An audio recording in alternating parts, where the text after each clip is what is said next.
Bonjour à toutes et à tous et bienvenue dans votre journal. Il est midi, nous sommes le 17 décembre, voici les titres de l'actualité.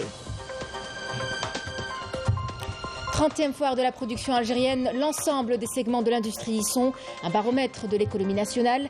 L'industrie militaire de l'armée nationale populaire y exhibe ses différentes réalisations. L'occasion de revenir ce midi sur la stratégie du haut commandement de l'ANP à développer la filière industrielle.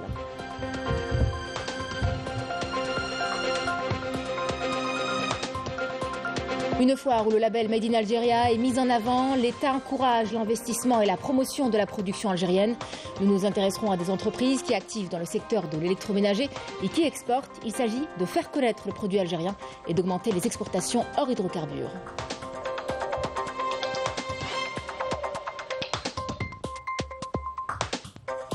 À l'étranger, au Maroc, la grogne sociale ne faiblit pas. Ils sont toujours aussi nombreux à investir les rues des grandes villes du pays pour réaffirmer leur rejet de l'accord de normalisation entre le régime du Marzem et l'entité sioniste.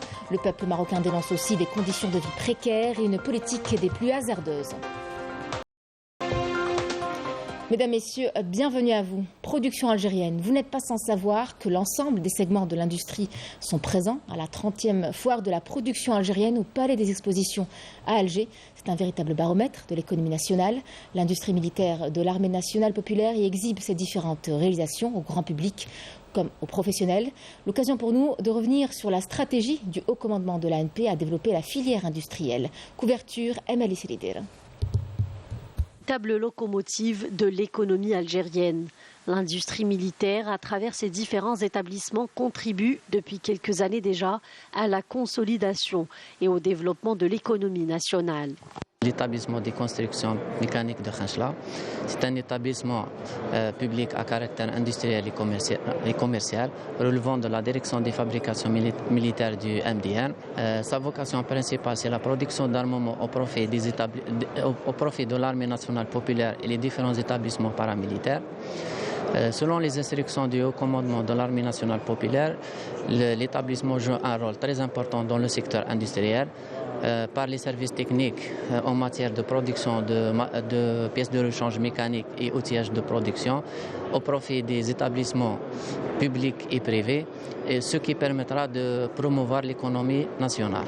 Le groupement de promotion de l'industrie mécanique est un établissement public à caractère industriel et commercial. Le groupement a comme but de satisfaire les besoins de l'armée nationale populaire en matière d'engins et véhicules bien sûr, et moteurs.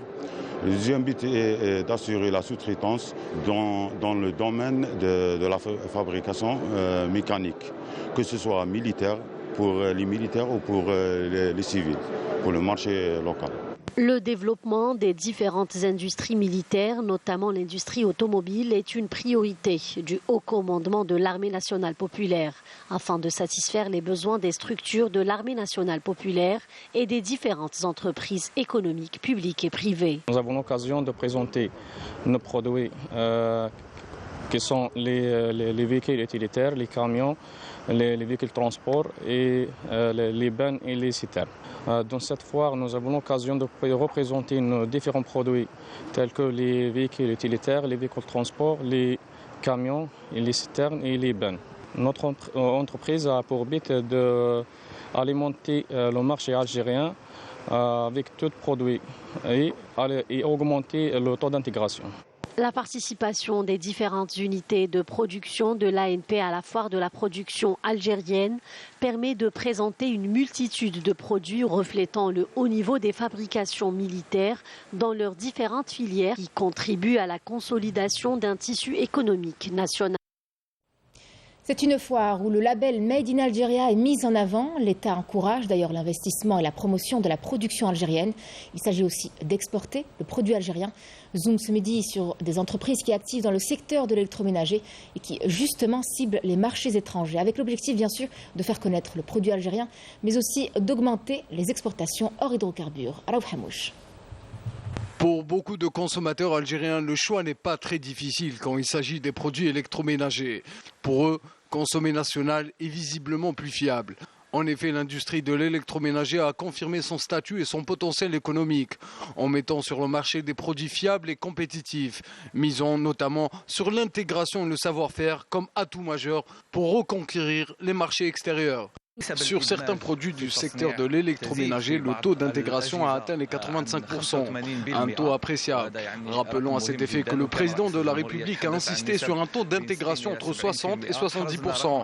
Récemment, nous avons pu exporter nos produits vers beaucoup de pays comme la Libye, la Tunisie, le Bénin ou encore le Sénégal, pour des recettes de 80 millions de dollars. L'objectif étant d'arriver à 200 millions de dollars. Réputés pour leur excellente qualité, les équipements électroménagers algériens sont dans l'optique d'accéder au marché africain et européen. Les pouvoirs publics sont déterminés aujourd'hui à protéger le produit national et à fournir toutes les facilitations nécessaires. Cette protection doit cependant être accompagnée par une qualité répondant au marché local, mais aussi aux standards internationaux. Notre objectif pour l'année 2023 est d'exporter nos produits vers les pays africains comme le Mali, le Sénégal. Nous sommes en contact permanent avec 8 pays au total. Suite à sa visite au stand des industries électroménagères, le président de la République a insisté sur la réduction de l'importation des appareils électroménagers et à l'intensification de l'investissement local dans ce domaine. Il a réitéré à cette occasion la disponibilité de l'État à poursuivre l'accompagnement et le soutien aux investisseurs pour leur permettre d'atteindre un taux d'intégration acceptable et de contribuer à la création davantage de postes d'emploi. L'Algérie est à l'honneur de la 30e édition de la Foire internationale de Dakar, une foire qui se poursuivra jusqu'au 31 de ce mois et qui accueille plus de 300 exposants dans une soixantaine d'entreprises algériennes de divers secteurs, avec l'objectif de promouvoir les produits algériens. Sur instruction du président de la République, une entreprise algérienne sera prochainement créée au Sénégal. Elle sera dédiée à l'exposition, à la vente de plusieurs types de produits algériens. Protection de l'environnement, une étude du projet d'aménagement et de préservation du lac d'El Mnia a été remise aux autorités locales. Il s'agit en fait d'un programme qui prévoit un système géographique d'observation et de suivi continu de la situation de cette zone humide. Il faut dire aussi que les pouvoirs publics ainsi que la société civile œuvrent à ce que la région soit un véritable modèle en termes d'écologie, surtout lorsqu'on sait que plusieurs entreprises actives dans les énergies renouvelables. Walid Yosfi. Classé zone humide, le lac de Sabret el-Melh dans la wilaya de Mnia a bénéficié d'une étude spéciale qui a pour objectif aménagement et préservation de ce site, répertorié aussi comme refuge pour plusieurs types d'oiseaux migrateurs. Une étude qui permettra entre autres de protéger ce lac de l'exploitation illégale. C'est un avantage pour les habitants de la région, notamment en ce qui concerne l'aspect environnemental. En tant qu'association, nous comptons participer à des campagnes de sensibilisation. Cette étude ouvrira les portes à plusieurs autres projets qui permettront d'améliorer le niveau de vie des citoyens et des générations futures.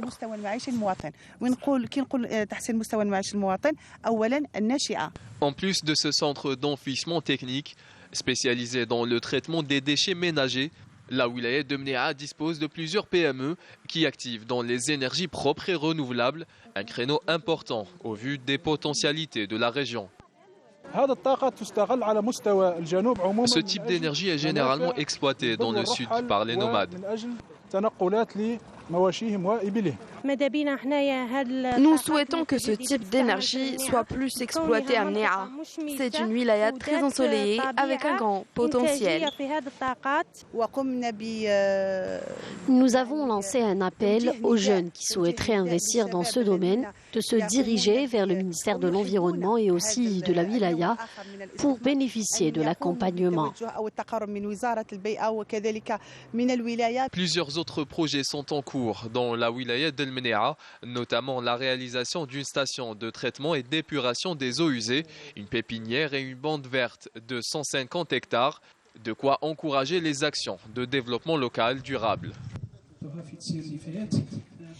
Et on vous parle à présent du complexe algéro-omanais d'Arzeu de classe internationale. Il comprend des unités de production d'ammoniac et d'urée. Ce complexe industriel satisfait non seulement les besoins du marché national, mais aussi réussit également à exporter 95% de sa production. Pour ce qui est de la ressource humaine, eh bien, des programmes de formation sont établis pour qu'elle soit locale et qualifiée. Rina Lerari. S'étendant sur une superficie de 90 hectares dans la zone industrielle pétrochimique d'Erziou, le complexe algéro-omanais spécialisé dans la production d'urée et d'ammoniac est aujourd'hui leader à l'échelle nationale et continentale dans la production d'engrais chimiques. Un leadership rendu possible grâce à sa capacité de production annuelle estimée à 2 400 000 tonnes d'urée et 1 360 000 tonnes d'ammoniac. L'urée est une matière première utilisée comme engrais azoté dans l'agriculture, alors que l'ammoniac est une matière première qui sera convertie en urée.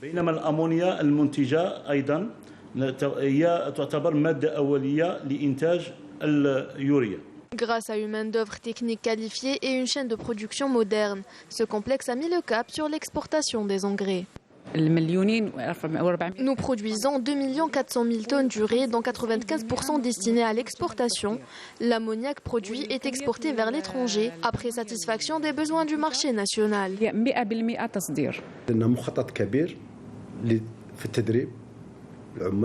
Nous avons établi des programmes pour former les employés et universitaires au niveau de l'Institut IAP Sonatrach. Ainsi, nous aurons des ingénieurs algériens qualifiés qui remplaceront les compétences étrangères. Ce complexe vient concrétiser les stratégies de l'État visant à développer et diversifier l'investissement dans le secteur énergétique, créateur de richesses et d'emplois. Il y a 60 ans, la voix de l'Algérie combattante retentissait sur les ondes de la radio secrète Sawt al-Jazair pour contrer la propagande du colonisateur français. Et à l'occasion de cet anniversaire, la radio algérienne a hier honoré les lauréats du concours national de la chanson patriotique des jeunes. Sur plus de 1000 titres déposés, 6 ont été sélectionnés. La cérémonie a vu la présence de plusieurs membres du gouvernement et de personnalités culturelles. Je vous propose d'écouter ces déclarations.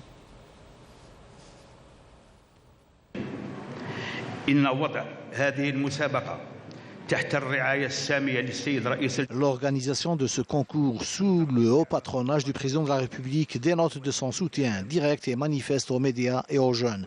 Ces jeunes qui sont une priorité dans le programme de l'édification de la nouvelle Algérie. La commémoration de l'anniversaire de la création de la radio secrète en pleine guerre d'Algérie est une preuve manifeste du soutien et de l'encouragement des jeunes dans différents domaines, notamment les arts, la création et les sciences. Le 66e anniversaire de la création de la radio secrète est une opportunité pour se rappeler de la chanson qui a contribué au triomphe de la révolution et des chouhada et moudjahidines de la presse algérienne qui ont marqué leur nom dans l'histoire à l'image de Issam Saoudi. Je tiens aujourd'hui à saluer la forte participation des jeunes à ce concours, mais aussi le combat des héros qui avaient créé le 16 décembre 1956 la radio secrète Sawt al-Jazair al-Hurra al-Mukafiha, qui a contré toutes les campagnes haineuses de propagande du colonisateur français et lutté pour le recouvrement de la souveraineté nationale et l'identité.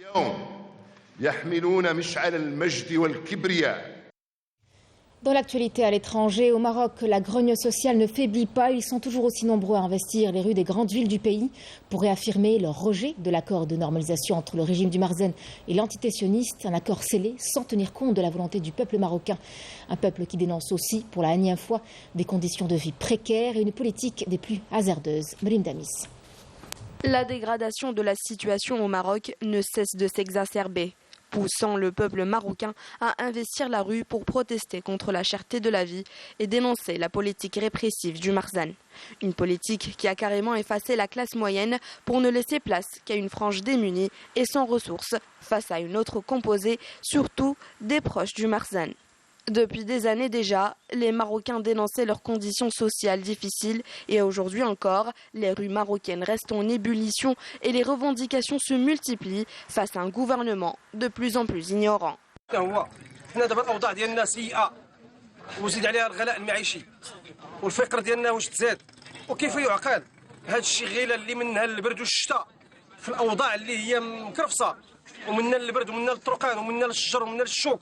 وما يذكرونا حشومه عيب وعار وحنا الناس اللي في اكادير هنايا كيديروا لنا داك التقسيم وداك التفريق راه ماشي معقول ماشي معقول 18 سنه 20 سنه الناس مكرفسين لا اوضاع واش دابا حنا الوليدات هادو مساكن راه كبروا راه ماشي معقول هادشي اللي كديروا حنا راه الجدار اللهم نجيبوا هادشي من الساس ديالو حنا بغينا نقول لك هادشي ديال المجلس البلدي وهادشي ديال الجماعه راه شي طيبنا الله يرحم لك الوالدين راه حنا جبنا مع شي 5 ديال الاحزاب في الجماعه في البلديه ما عمر سكرنا معاهم شي حاجه قال سير غدا بعد غدا لا بلاتي تسنى وتمنى راه ما وقع حنا هذيك تسنى وتمنى راه ما طيباتنا هذيك تسنى وتمنى عينا ما هذيك تسنى وتمنى راه كيما قال لك هذا السيد هذا راه الحبس ولا يقول لك هذه راه تطيبونا بهذا الشيء هذا كتهضر شي حاجه ديال المعقول كيردوك حماق كيردوا كيما هما كيما كيردوا.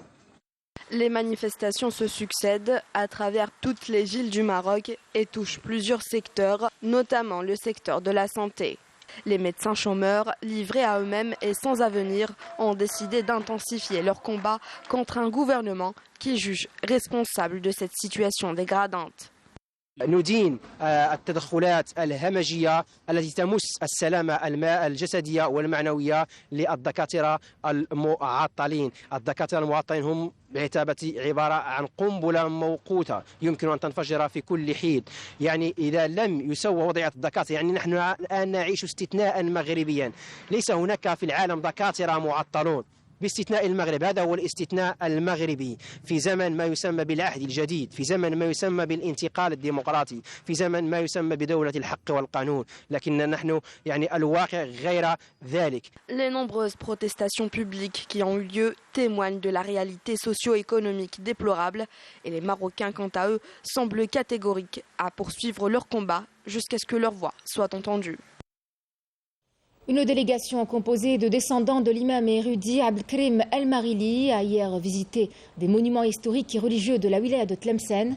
Cette visite à laquelle des chercheurs dans le domaine du patrimoine musulman de plus de 20 pays s'inscrit en marge du colloque international sur l'imam Mohamed Ben Abdelkrim El Marili, gouvernance, unité et stabilité des sociétés africaines, organisé les 12 et 13 décembre dernier au Centre international des conférences d'Alger sous le haut patronage du président de la République Abdelmadjid Tebboune.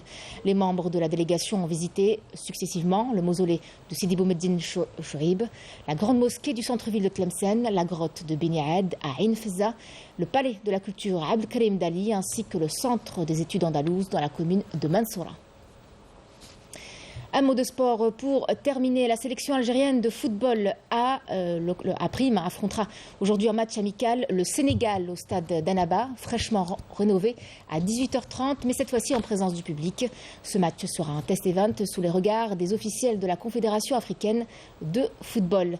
Accrochée mercredi par la Mauritanie 0 partout, au même stade à huis clos, la sélection algérienne abordera ce rendez-vous face aux Lions de la Teranga avec l'intention de s'imposer et de rendre confiance à moins d'un mois du coup d'envoi de la phase finale.